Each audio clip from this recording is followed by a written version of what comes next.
If you're tired of being seen as just an order taker, this episode is for you. Welcome to the Two Marketing Moms podcast. I'm Kelly Callahan-Poe, and today's episode is called Stop Taking Orders, Start Calling Shots. Our guest, Sara Nay, is here to share how marketers can shift from executing tactics to leading. Sara is the CEO of Duct Tape Marketing and author of Unchained, Breaking Free of Broken Marketing Models. Welcome, Sara. Thank you so much for having me on the show, Kelly. Thanks for chatting with me. One of the biggest challenges we have in advertising is being perceived as order takers by our clients. Move this headline here, make this image bigger. What are the signs that you're stuck in order taker mode? Yeah, you highlighted a couple. It's essentially when you are working with clients and they are telling you what to do versus what I talk a lot about in Unchained and in the work that we do. When you come in and you present yourself as the strategic advisor in the very beginning of a relationship, because it is somewhat hard to go from order taker to then being perceived as strategic advisor. It's oftentimes easier to start the stage that way or the relationship that way. And so the strategic advisor comes in marketing and advertising and creates the overall plan and vision for the direction moving forward, and is essentially educating the client on what to do and then overseeing the execution. When you're in order taker mode, you're essentially working with the clients and you're waiting to be told what to do, or they're giving you the direction. And so I think the true value that we can bring clients in the small business space is coming in and creating the strategic direction, creating the vision, overseeing all of the marketing, because a lot of times in the small business space, especially, small business owners are having to figure out and learn marketing and advertising. And so they really need experts to come in and help direct them from the beginning.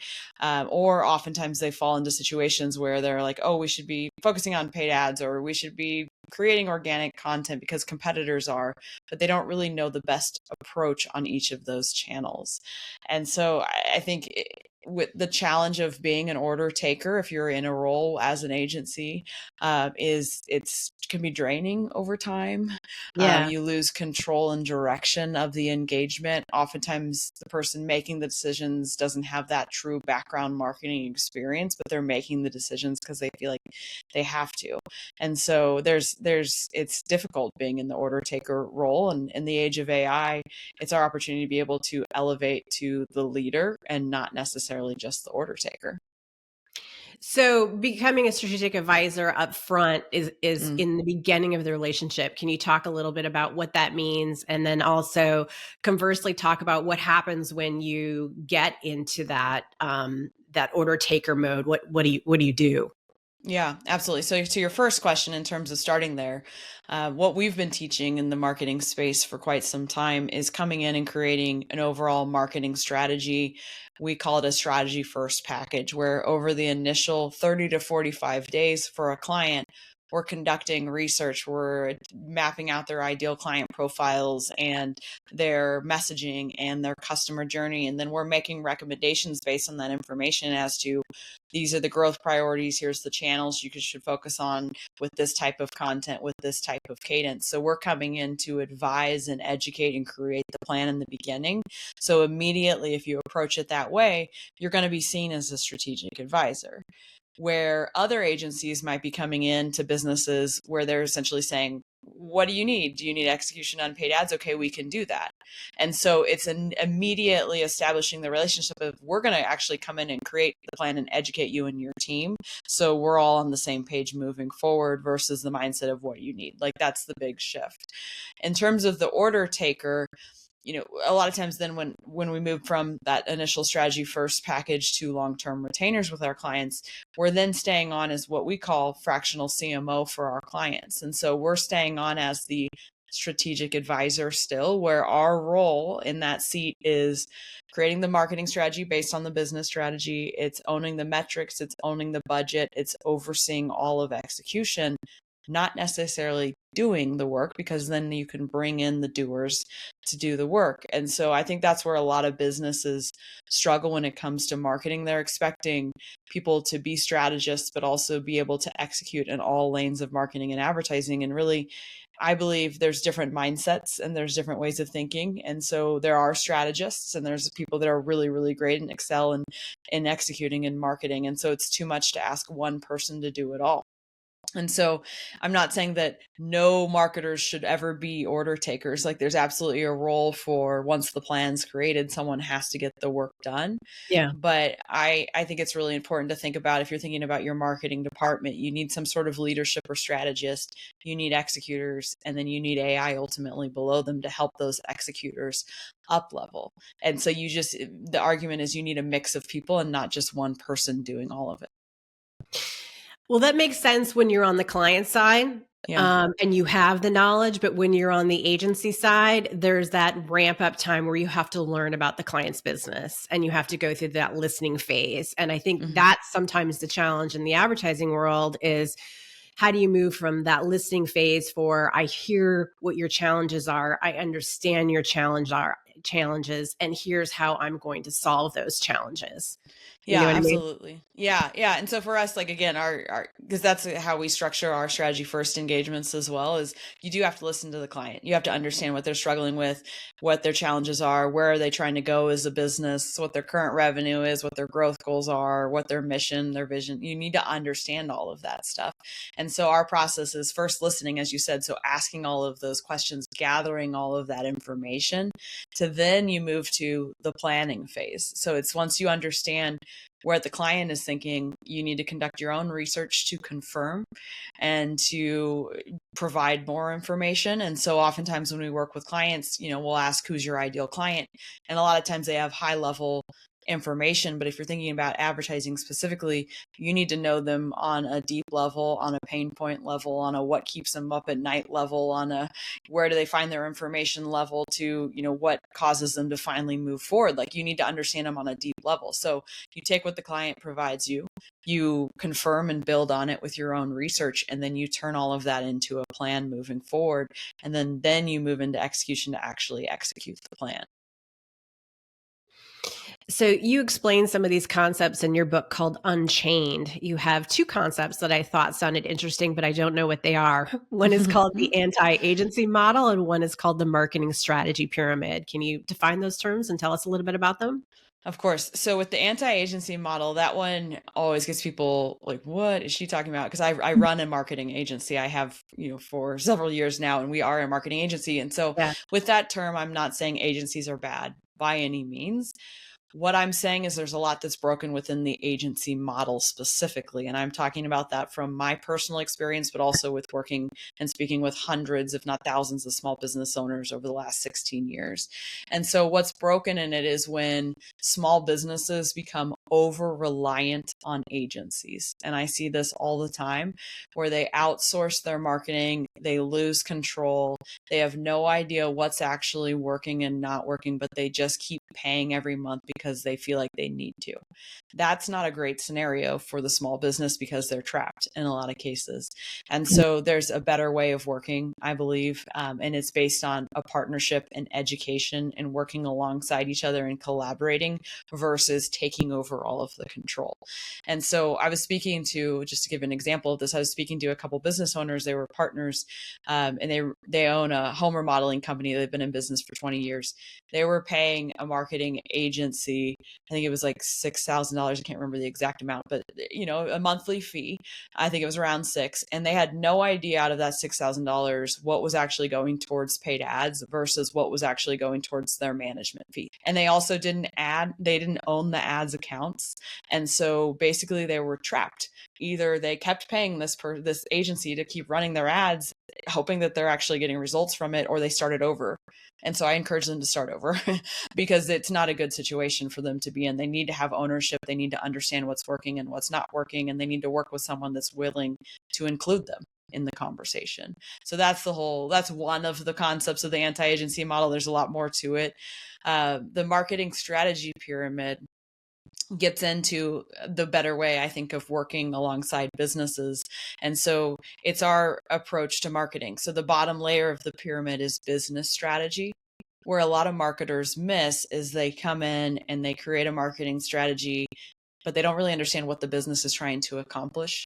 They haven't taken the time to ask all of those questions. So they just start executing, but it's not tied to the overall business goals. And I think that's a massive miss. And so you need to start there. And then once you understand the business strategy, then you can start thinking about the marketing strategy, which is the middle of the pyramid. And so for that, we have 3 layers within marketing. We have brand strategy, growth strategy, and then customer strategy. And so brand strategy is things like ideal clients and messaging and how you want to be seen by the world.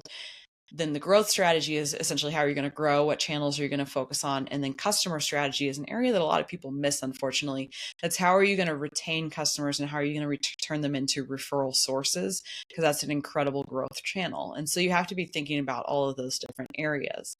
And then the very top of the pyramid is team strategy. So once you understand what the business is trying to accomplish, what the marketing is going to accomplish, then you can answer the who's going to get the work done. Is it going to be internal team members? Is it going to be agencies? Is it going to be contractors?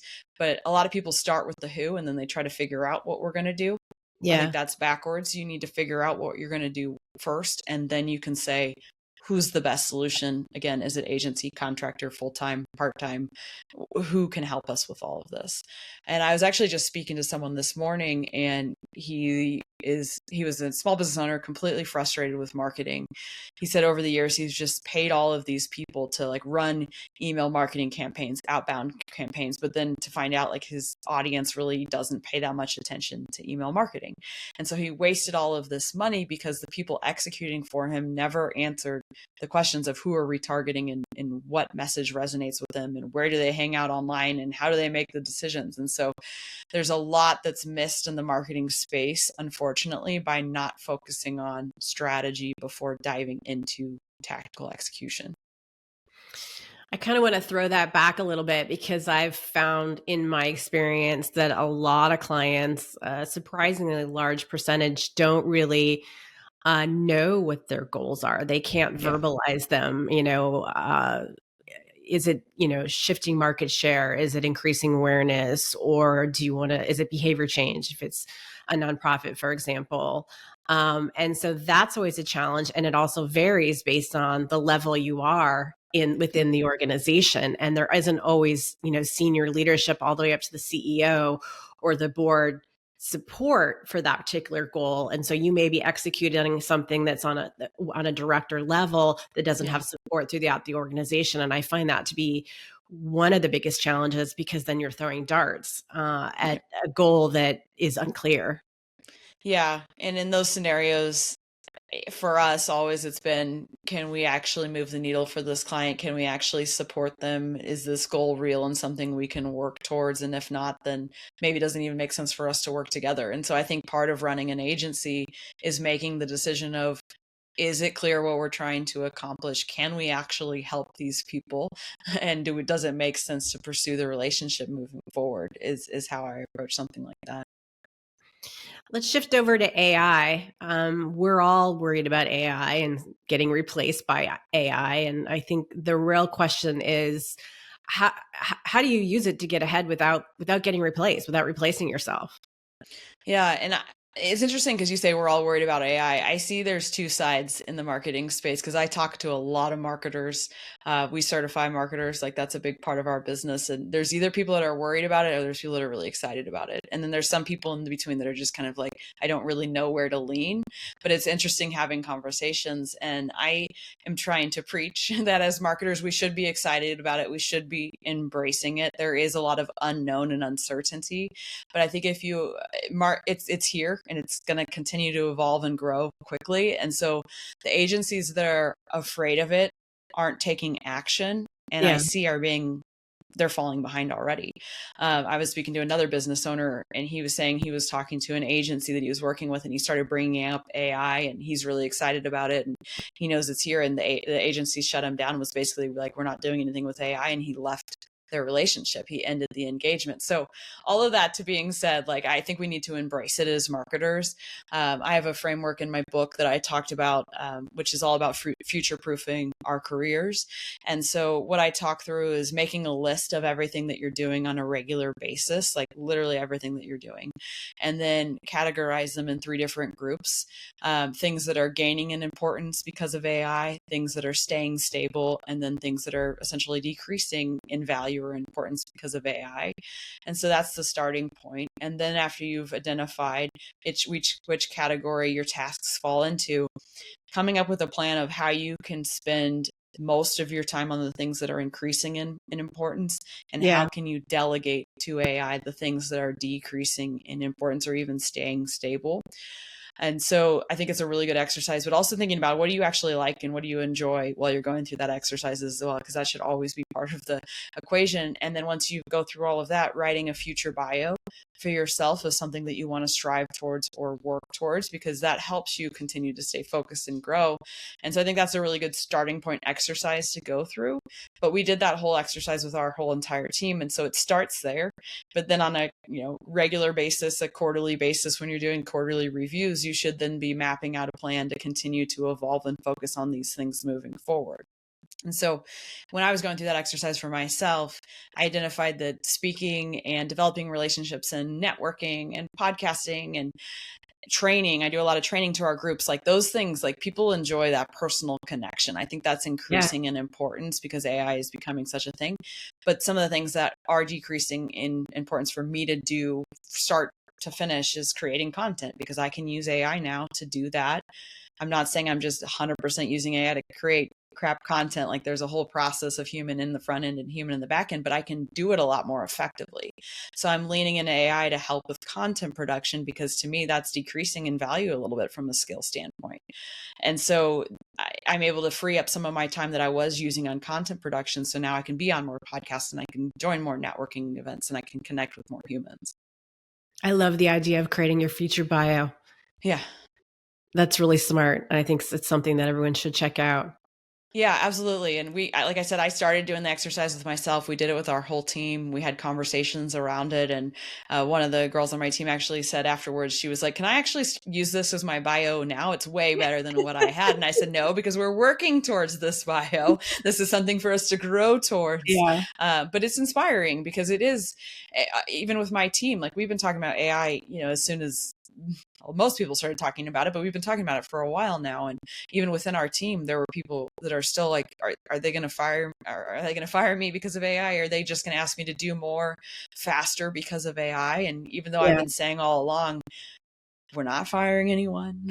We're not just asking you to do more. What we're asking you to do is elevate the work that you're doing. There's still just this uncertainty. And so when they went through the exercises themselves and thought about, okay, how can I future-proof my own career, whether it's with Duct Tape Marketing or whether it's with a different company moving forward, it changed from uncertainty to those people to a little bit more excitement, which was fun to see. I like that. So let's talk a little bit about from a personal perspective in terms of your journey from an intern to a CEO. What do you wish you had known earlier about becoming a strategic leader in marketing? Yeah. I think the thing that stands out to me, and I wrote about this in the intro of my book, is there was a time when I felt like I needed to be great at everything when it comes to marketing. And marketing is complex. There's ads, there's organic, there's data, there's strategy, there's each channel that you want to focus. Like there's just so much that goes into marketing. And so earlier on in my career, I felt like I needed to be an expert at all of those things. And it's incredibly overwhelming. And now you throw in AI and it's just like, there's a new tool, there's a new system, there's a new process, there's a new way of doing things every single day right now, it feels like. And so there was a time where I felt like I needed to be great at all of the different things. And I got really close to burnout on a number of occasions. And so I had some deep thinking and aha moments where, instead of trying to be a great marketer on all of the channels and all of the things, get really good at where my strengths lie. And a lot of that is in the strategy and not necessarily even in the execution. And then surround myself with people that are great at the execution, long-term, relationships with clients. And so that helped me shift from like, I have an understanding of most things marketing, but today I'm not, adding a blog post to WordPress and optimizing it from an SEO Yeah. standpoint or anything. I'm more in like the strategy seat, and I can help direct my team on how to do those things. And so I think if someone's just getting started, or if I'm just thinking back on that, it's pick your lane, lean into your strengths, go through an exercise like I talked about in terms of future proofing your career, and get really good at where you believe you can bring the most value and stick to that, versus feeling like you have to learn every new AI platform that comes out, or it's incredibly overwhelming. I agree. I like to think of it as you need to start as generalist. You have to, and understand the basics. And eventually after 10, 15, 20, maybe even 30 years, you become a specialist. And then you have different people within your agency for different areas of expertise. Yeah, absolutely. I think that's so true. And it's going to be interesting with AI to see what happens with generalists, because, when I was coming up in marketing, I did learn everything from scratch, like writing content, for example, and all the different things. And so now when people are entering the job market with AI, from the beginning, people will learn approaching content with the assistance of AI. And so I believe that you should still learn how to do most of this stuff on your own, so you then can direct AI to assist you. But if you start with AI, you're missing some of the foundational education that will help you be a better generalist and a specialist eventually. That makes a lot of sense. Well, thank you so much, Sara, for joining us. Find her information plus more career acceleration advice at twomarketingmoms.com or wherever you listen to your podcasts. And don't forget to subscribe and share. Thank you. Thank you, Kelly.